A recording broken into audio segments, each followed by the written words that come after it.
Assalamualaikum warahmatullahi wabarakatuh. Terima kasih udah klik video ini. Kita akan kembali sharing membahas pertanyaan, konsultasi, ataupun juga permasalahan-permasalahan hukum yang sedang dihadapi oleh sahabat viewers kita. Ada satu pengalaman, pernyataan, dan juga mungkin unek-unek dari sahabat viewers kita yang pernah memproses suatu permasalahan hukum. Berikut pertanyaannya ataupun juga pengalamannya saya bacakan. Mengajukan permohonan ganti nama ketiga anak karena namanya hanya 2 suku kata dan supaya memiliki nama panjang.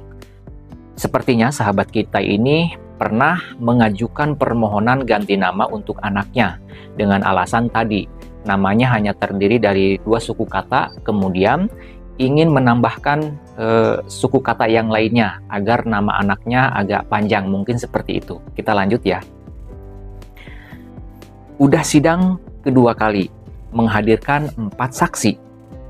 Tapi hakim sepertinya berbelit-belit, malah telepon ke nomor pemohon, menanyakan gimana perkara yang tadi. Udah sidang kedua kali, menghadirkan 4 saksi. Tapi hakim sepertinya berbelit-belit, malah telepon ke nomor pemohon, menanyakan gimana perkara yang tadi.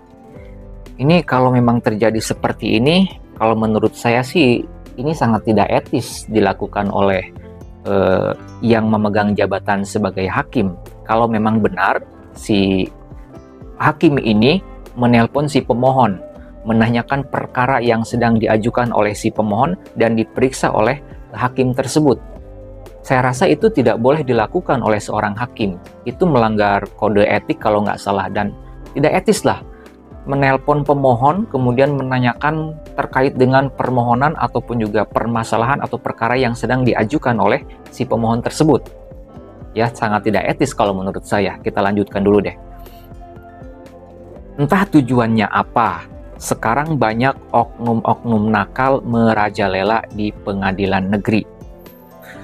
Oknum, ya bisa saja ya, yang namanya oknum bisa saja ada di setiap instansi, tidak terkecuali di instansi pengadilan. Itu hal yang bisa saja terjadi. Kita lanjutkan dulu ya. Tidak sesuai dengan tulisan di depan, kawasan bebas gratifikasi. Jadi kan di setiap pengadilan sekarang kan banyak banner-banner, banyak slogan yang merupakan suatu tekad dari pengadilan tersebut, dari warga pengadilan, untuk mewujudkan peradilan yang bebas dari gratifikasi, bebas dari suap, bebas dari ya korupsi dan lain sebagainya. Seperti itu ya. Nyatanya masih banyak, bahkan rata-rata di dalam pegawainya rata-rata gratifikasi.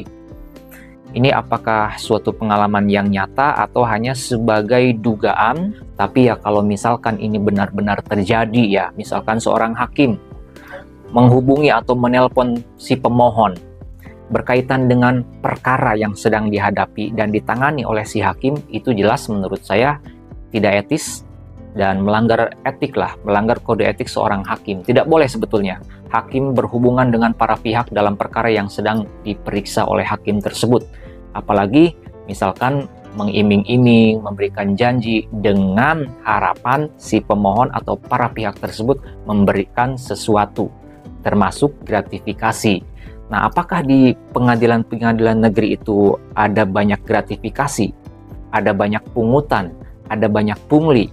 Tentu ya kalau saya pribadi tidak bisa memvonis, tidak bisa menjawab secara pasti benar atau tidak adanya pungli, benar atau tidak adanya gratifikasi, itu tentunya harus ada buktinya. Saya tidak bisa menyimpulkan. Tapi kalau misalkan ada pernyataan seperti ini, ada pengalaman seperti ini dari viewers kita yang sudah pernah memproses suatu perkara hukum, kemudian ada dugaan dipersulit oleh warga pengadilan, apakah itu oleh petugas pengadilannya atau mungkin oleh hakim itu sendiri, itu ya sangat kita sayangkan. Apalagi misalkan sampai meminta sejumlah uang, meminta sejumlah imbalan berupa uang, menjanjikan suatu kemudahan, tetapi si para pihak tersebut harus memberikan sesuatu, harus memberikan imbalan. Menurut saya itu sangat tidak etis sekali, sangat disayangkan sekali lah ya, karena proses peradilan, penegakan hukum, proses administrasi hukum di lembaga pengadilan sudah seharusnya bebas dari gratifikasi, sudah seharusnya bebas dari suap, dari korupsi, sudah seharusnya menjadi tempat yang bersih dari suap, dari pungutan-pungutan liar ataupun juga gratifikasi. Tentu ini yang sangat diharapkan oleh kita sebagai warga masyarakat. Nah, oleh karena itu bagi sahabat viewers yang udah pernah memproses suatu perkara ke pengadilan, kemudian dipersulit, berbelit-belit, bahkan diminta untuk memberikan sesuatu, imbalan, suap, dan lain sebagainya, coba komen di kolom komentar di bawah video ini. Kita lihat apakah proses penegakan hukum, kemudian juga proses administrasi suatu perkara di pengadilan itu sudah benar-benar terbebas dari gratifikasi, dari suap, dari pungli. Silahkan sampaikan komentar dan pengalamannya. Sampai jumpa di video-video selanjutnya. Assalamualaikum warahmatullahi wabarakatuh.